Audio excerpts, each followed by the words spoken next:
बिस्मिल्लाहिर्रहमानिर्रहीम। Dear students, अस्सलाम वालेकुम। स्टूडेंट्स, अब जो हम क्वेश्चन करने लगे हैं ये बहुत ही इंपॉर्टेंट क्वेश्चन है। ये क्वेश्चन फेडरल बोर्ड में लॉन्ग क्वेश्चन के तौर पर बनकर आ सकता है। स्टूडेंट्स, ये एग्जामिनेशन पॉइंट ऑफ व्यू से बहुत ही इंपॉर्टेंट क्वेश्चन है। इस क्वेश्चन को आपने अच्छी तरह से समझना है। ये लॉन्ग क्वेश्चन के तौर पर बनकर आ सकता है, दिया जा सकता है। इसको आपने अच्छी तरह से प्रिपेयर करना है। क्वेश्चन नंबर 4 वेरी इंपॉर्टेंट है ये। If 1 plus z over 1 minus z equal to cosine of 2 theta plus iota sine of 2 theta, then show that z equal to iota tan theta. ये हमें प्रूव करना है। Here it is given that, पहले हमने जो given value है वो ली, इस पर आगे हमने कैलकुलेशन करनी है, इस पे आगे हमने कुछ इंपॉर्टेंट स्टेप्स परफॉर्म करने हैं, तो हमारे पास ये आंसर आएगा। फर्स्ट ऑफ ऑल हम इस पे कंपोनेंडो डिविडेंडो रूल लगाएंगे। दैट्स वाई इसके नीचे खुद मैंने डिनोमिनेटर में 1 बनाया। ये हम रूल इस पे लगाएंगे, कंपोनेंडो एंड डिविडेंडो का ये रूल लगाएंगे। a over b equal to c over d, तो इस b को ऊपर a से सब्ट्रैक्ट भी करें और इसी b को नीचे a में ऐड करें। सिमिलरली d को ऊपर c में से सब्ट्रैक्ट करें और इसी d को नीचे c में ऐड करें। ये वाला रूल हम इस पे लगाएंगे। यहाँ पे भी मैंने यही काम किया है। इसको आप a समझें और इसको आप b समझें। तो ये 1 माइनस जेड को ऊपर इससे सब्ट्रैक्ट किया और नीचे यही 1 माइनस जेड को इसमें ऐड किया। सिमिलरली इधर भी यही काम किया है। 1 को ऊपर इससे सब्ट्रैक्ट किया और नीचे 1 को इसी में ही ऐड किया है। ये मैंने रीजन नीचे दिया, आपकी मर्जी है ये रीजन दें या ना दें। जस्ट ये लफ्ज ही लिख लें यूजिंग कंपोनेंडो डिविडेंडो रूल। ये रीजन आप बेशक ना दें, मैंने तो इसलिए रीजन दिया कि आपको और अच्छी तरह से समझ आए। स्टूडेंट्स, हम कंपोनेंडो और डिविडेंडो रूल क्यों लगाते हैं? जब भी हमारे पास लेफ्ट साइड और राइट साइड पे फ्रैक्शंस हों तो उन फ्रैक्शंस को सिंपलेस्ट फॉर्म में लाने के लिए, उसको मजीद ईजी करने के लिए हम वहां पे बाज़ का कंपोनेंडो एंड डिविडेंडो रूल लगाते हैं। तो ये देखिएगा, थोड़ी देर बाद ये लेफ्ट साइड बड़ी सिंपलेस्ट हो जाएगी। थोड़ी देर बाद आप इसको देखना। तो अब हम ब्रैकेट्स हटाकर इसको सिंप्लीफाई करते हैं। तो स्टूडेंट्स, ये ब्रैकेट जब मैंने हटाई तो ये माइनस अंदर मल्टीप्लाई करके ये देखें 1 से 1 कैंसिल हो जाएगा, ऊपर 1 से 1 कैंसिल हो जाएगा और नीचे z से z कैंसिल हो जाएगा। तो ये आप देखें ऊपर 2z ओवर 2, तो ये 2 से कैंसिल हो जाएगा। तो लेफ्ट साइड पे देखें तो नीचे z बन गया। तो अभी मैंने बोला था कि कंपोनेंडो एंड डिविडेंडो रूल हम क्यों लगाते हैं? अक्सर जब हमारे पास left side and right side पे फ्रैक्शन होती हैं तो उन फ्रैक्शनल वैल्यू को और सिंपलेस्ट फॉर्म में कन्वर्ट करने के लिए हम कंपोनेंडो एंड डिविडेंडो रूल लगाते हैं। या बाज़ का कैलकुलेशन को फास्ट करने के लिए उसके अंदर उसकी सिंपलेस्ट फॉर्म में कन्वर्ट करने के लिए हम कंपोनेंडो एंड डिविडेंडो रूल लगाते हैं। तो ये देखें 2 से 2 कट गया, लेफ्ट साइड पे सिर्फ z बचा। राइट साइड पे आप जस्ट ब्रैकेटों को हटाएं। इधर तो फिलहाल कोई कैंसिलेशन नहीं हो रही, लेकिन थोड़ी देर बाद इधर भी कैंसिलेशन होगी, आप वेट करें। यहाँ से अब आगे देखें, ये हम सिंपलेस्ट फॉर्म में जाने लगे हैं। तो ये देखें 1 से 1 कैंसिल हो गया और z से z कैंसिल हो गया। ऊपर वैल्यू 2z बची, नीचे 2 बनी। 2 से कट जाएगा। यहाँ पे स्टूडेंट्स मैंने कुछ फार्मूले लगाने हैं ट्रिग्नोमेट्री के। उन फार्मूलाज को कहते हैं double angle identity and half angle identities. मैंने वो फार्मूले लगाने हैं, मैं पहले आपको बता लूं, फिर इस जगह पे मैंने आकर ये फार्मूले लगाने हैं। तो आए देखें डबल एंगल आइडेंटिटी क्या है। स्टूडेंट्स, ये ट्रिग्नोमेट्री में इंशाल्लाह आप पढ़ेंगे double angle and half angle identity. तो आए पहले हम डबल एंगल आइडेंटिटी पढ़ते हैं। डबल एंगल आइडेंटिटी क्या है? Sine of 2 theta is equal to 2 sine theta cos theta. यानी स्टूडेंट्स, लेफ्ट पे जो एंगल है ये डबल है। किस एंगल का? राइट वाले एंगल का। राइट पे हाफ है जबकि लेफ्ट पे उस एंगल का क्या है? डबल है। मिसाल के तौर पर इसकी जगह मैं अगर लिखूं साइन ऑफ 60 डिग्री, तो इसको आप इस रूल के मुताबिक लिखेंगे 2 sine of 30 degree cosine of 30 degree. आप स्टूडेंट्स चेक कर लो, राइट साइड को कैलकुलेटर से सिंप्लीफाई करो जो रिजल्ट राइट हैंड साइड पर बनेगा वही रिजल्ट इस लेफ्ट हैंड साइड यानी साइन 60 डिग्री का भी बनेगा। तो इसको यूं याद रखें, sine of 2 theta equal to 2 sine theta cos theta. Sine of 2 theta is equal to 2 sine theta cos theta. ये स्टूडेंट्स यहां पे लगना है, साइन ऑफ 2 थीटा इन दोनों पे, साइन ऑफ 2 थीटा यहां और यहां पे, ये फार्मूला लगना है ये वाला। नेक्स्ट ये है हाफ एंगल आइडेंटिटीज। इनका फार्मूला क्या है, cosine square theta that is equal to 1 plus cos of 2 theta over 2 and sine square theta, and sine square theta 1 minus cos of 2 theta over 2। Students इसमें note करें, left पे जो angle है ये half है, किस एंगल का, इसका। यानी इन आइडेंटिटी के नाम यूं याद रख लें, जो लेफ्ट पे एंगल है वही उसका नाम है। इसमें लेफ्ट पे डबल एंगल है इसका, सो दैट्स वाई इसको कहेंगे डबल एंगल आइडेंटिटी। जबकि यहाँ पे लेफ्ट पे हाफ एंगल है किसका, इस एंगल का, तो इनको हम कहेंगे हाफ एंगल आइडेंटिटीज। इनको याद करने का तरीका भी बता देता हूं मैं स्टूडेंट्स। कॉस स्क्वायर हो तो यहाँ 1 प्लस लिखेंगे, अगर साइन स्क्वायर हो तो यहाँ 1 माइनस लिखेंगे। Cos square 1 plus, sine square 1 minus. हमेशा यहाँ पे कोसाइन हुआ करेगा, यहाँ पे हमेशा क्या हुआ करेगा, कोसाइन। और इस एंगल का डबल लेना है, इधर लेफ्ट पे हाफ एंगल होगा और राइट पे डबल होगा। जो लेफ्ट पे एंगल है वही इसका नाम है, वही आइडेंटिटी का नाम है। तो इस पे राइट पे इसका डबल होना है और लेफ्ट पे, तो यहाँ लेफ्ट पे हाफ है और राइट पे डबल है, और यहाँ पे लेफ्ट पे डबल है और राइट पे हाफ है। तो इन फार्मूलाज को याद करने का तरीका फिर बता रहा हूँ। कॉस स्क्वायर हो तो 1 प्लस, साइन स्क्वायर हो तो 1 माइनस। हमेशा इधर कॉस ही लिखना है और इस एंगल का यहाँ डबल ले लेना है, और नीचे हमेशा 2 हुआ करेगा। इधर जो भी एंगल होगा इधर उसका डबल और नीचे हमेशा 2 हुआ करेगा, और साथ यहाँ पे हमेशा कॉस होना है। और कॉस स्क्वायर हो तो यहाँ प्लस हुआ करेगा, साइन स्क्वायर हो तो यहाँ पे हमेशा माइनस हुआ करेगा, और यहाँ हमेशा कॉस ही हुआ करेगा। इन आइडेंटिटीज को बोलते हैं हाफ एंगल आइडेंटिटीज। स्टूडेंट्स मैंने ये सामने एक very famous and well known identity है ये वाली, ये वैसे मैंने कंपैरिजन के तौर पर सामने लिखी है। यहाँ से भी मुझे साइन स्क्वायर या कॉस स्क्वायर की वैल्यू मिलती है, बनती हैं, लेकिन यहाँ पे ये नहीं यूज हो रही, यहाँ पे ये यूज हो रही है। वजह क्या है, इधर एंगल सेम है, इधर लेफ्ट या राइट पे एंगल सेम है, तो ये आइडेंटिटी फिलहाल इधर नहीं यूज हो रही, यहाँ पे ये डबल एंगल आइडेंटिटी यूज हो रही है। क्यों, यहाँ पे देखें cos theta and sine 2 theta है, दैट्स वाई ये वाली double angle identity and half angle identity use होनी है। तो इससे मजीद आगे मैं रिजल्ट बना रहा हूँ, इससे ये रिजल्ट बनेगा, 2 को इधर लेकर आए, 2 cos square theta that is equal to 1 plus cos of 2 theta. And students इससे ये रिजल्ट और आगे मजीद बन रहा है, 2 इसको इधर लेकर जा रहा हूं, 2 sine square theta that is equal to 1 minus cos of 2 theta. तो यहां पे स्टूडेंट्स इस क्वेश्चन में 3 फार्मूले यूज होने हैं, 2 ये वाले और एक ये वाला।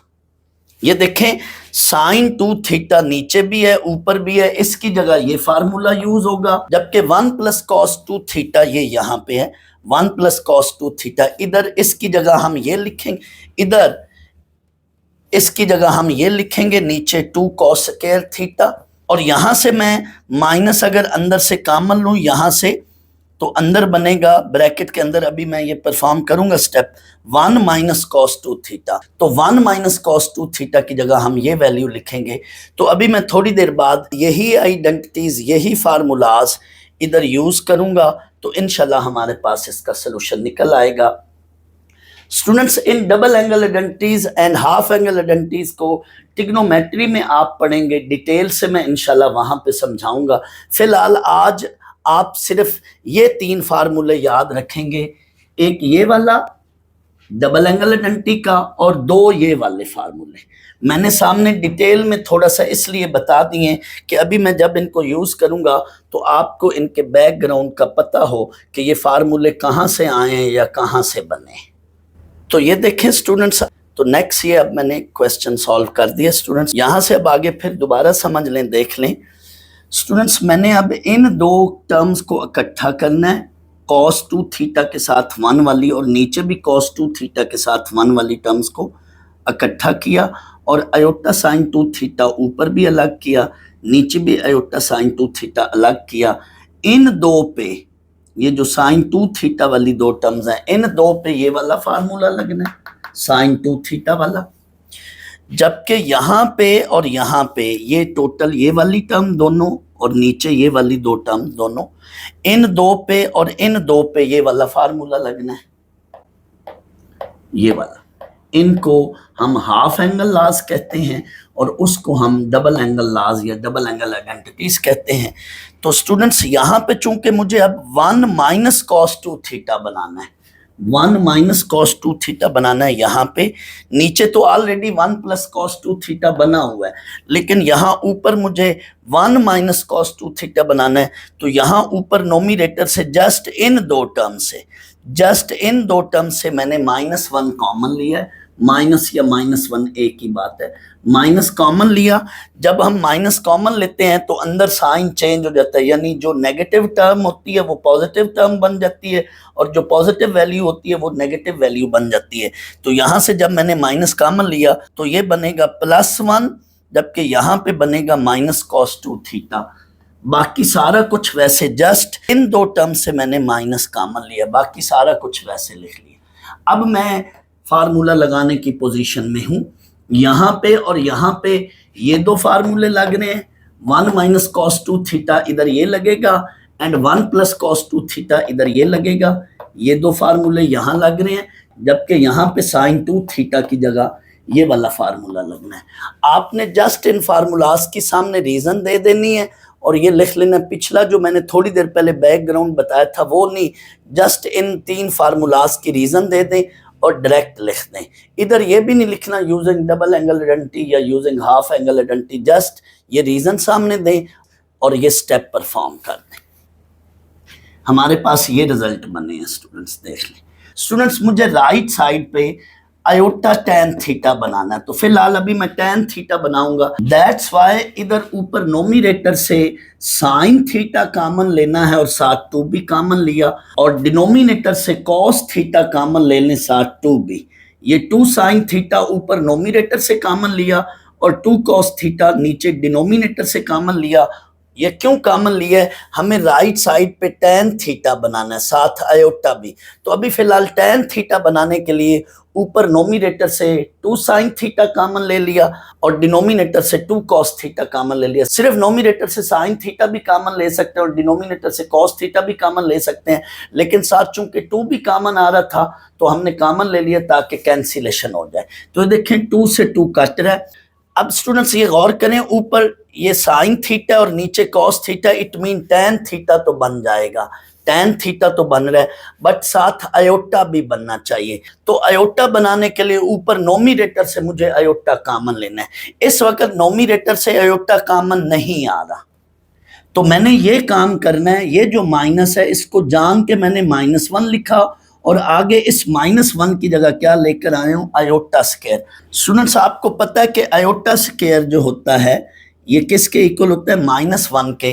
दैट्स वाई यहाँ पे -1 की जगह आयोटा स्क्वायर लेकर आना है। ये क्यों हम आयोटा स्क्वायर बना रहे हैं? ऊपर हमने चूंकि ऊपर नोमिनेटर से आयोटा कॉमन लेना है ताकि आंसर बने आयोटा tan थीटा। दो बातें हैं, एक तो हमने tan थीटा बनाने के लिए ऊपर नोमिनेटर से साइन थीटा और डिनोमिनेटर से cos थीटा कॉमन लिया। अब हमने tan थीटा के साथ आयोटा भी बनाना है, दैट्स वाई अब हमने ऊपर नोमिनेटर से आयोटा कॉमन लेना है। इस वक्त तो आयोटा कॉमन नजर नहीं आ रहा, लेकिन यहाँ आयोटा हमने बनाना है, ऊपर दोनों टर्म्स के साथ आयोटा बनाना है। एक टर्म के साथ तो आयोटा है, दूसरी के साथ आयोटा नहीं है, लेकिन यहाँ पे -1 है, तो -1 की जगह हम क्या लेकर आ रहे हैं, आयोटा स्क्वायर। अब मैं आयोटा कॉमन लेने लगा हूं, अब मैं आयोटा कॉमन ले सकता हूं, तो taking iota common from nominator. Students यहाँ देखें, ये आयोटा कॉमन लिया नोमिनेटर से, आयोटा ऊपर से कॉमन लिया, तो यहाँ बनेगा आयोटा साइन थीटा अंदर प्लस आयोटा कॉमन लिया तो यहाँ अंदर प्लस cos थीटा बनेगा। डिनोमिनेटर वैसे का वैसे। अब ये कट रहा है, आप गौर करें, ये टर्म आपस में कटनी है, तो हमारे पास फाइनल जो रिजल्ट बना, required result, that is sine theta साथ ऊपर iota over cos theta, sine theta over cos theta, that is tan theta साथ iota, iota ten theta, this is our required result. तो यहाँ पे मेन 4 स्टेप्स हैं students. Question 4 के अंदर typical 4 steps हैं, पर्टिकुलरली जब आप ये 4 स्टेप परफॉर्म जब तक नहीं करोगे ये क्वेश्चन नहीं हो सकता। पहला स्टेप क्या है, use componendo and dividendo rule, वो लगाएंगे, वो प्रॉपर्टी लगाएंगे। सेकंड क्या है, double angle identity and half angle identity, वो वाले लाज या फार्मूलाज लगाएंगे, हमारे पास ये आगे बन जाएगा क्वेश्चन।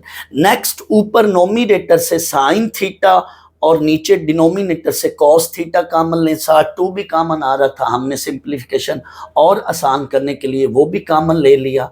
हमारे पास अब टेन थीटा बन गया। 3 स्टेप हमने परफॉर्म कर लिए, 3 स्टेप्स हमने परफॉर्म कर लिए यहाँ तक। कौन से, कंपोनेंडो डिविडेंडो रूल, ये लिख लें इन क्वेश्चन 4 मेन 4 स्टेप्स। पहला स्टेप 1 क्या है, use componendo and dividendo rule.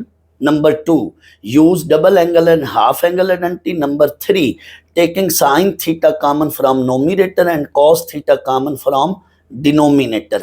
आखिरी स्टेप क्या है, आखिरी बात नंबर 4 स्टेप क्या है, use या put -1 equal to iota square. Iota square की जगह जैसे ही -1 लिखेंगे, taking iota common from nominator, आपका फाइनल रिजल्ट बन जाएगा। स्टूडेंट्स एक और भी मैं बात बताता चलूं, यहाँ पे ये जो मैंने कंपोनेंडो एंड डिविडेंडो रूल लगाया, मुझे चूंकि z इक्वल टू ये चीज लानी थी, तो मैंने डायरेक्ट ऊपर z बनाने के लिए ये वाला कंपोनेंडो डिविडेंडो रूल लगाया है। आप यूं भी कर सकते थे, a over b equal to c over d, तो आप ये कर लें a plus b over a minus b, c plus d over c minus d। अगर आप ये वाला कंपोनेंडो डिविडेंडो रूल लगाओगे तो नीचे z बनेगा, फिर दोनों तरफ क्या लेना पड़ेगा, रेसिप्रोकल, और बाकी फिर यही काम बनेगा। तो रेसिप्रोकल लेने की बजाय मैंने ऊपर ही z बना लिया है, ताकि डायरेक्ट मेरे पास z equal to iota ten theta बन जाए। तो मैंने ये वाला कंपोनेंडो डिविडेंडो रूल लगाया, आप चाहें तो ये भी लगा सकते हैं। यानी बाय मिस्टेक अगर ये लग जाए पेपर के अंदर, क्वेश्चन के अंदर, तो आपने परेशान नहीं होना। इन दैट सिचुएशन तो फिर ये वाली टर्म नीचे बन जाएगी और ये ऊपर बन जाएगी, यानी आपके पास दोनों तरफ रेसिप्रोकल बन जाएगा। बट आपने चूंकि z को ऊपर लाना है, तो अगले स्टेप में बाद में आप क्या करेंगे, फिर दोनों तरफ रेसिप्रोकल लेंगे, तो इसी तरह की कैलकुलेशन बनेगी। आप तजुर्बा करके देख लें, यही रिजल्ट, यही कैलकुलेशन बनेंगी, आपको दोनों तरह से सवाल सही होगा। आप जैसे मर्जी देख लें, जैसे मर्जी कर लें।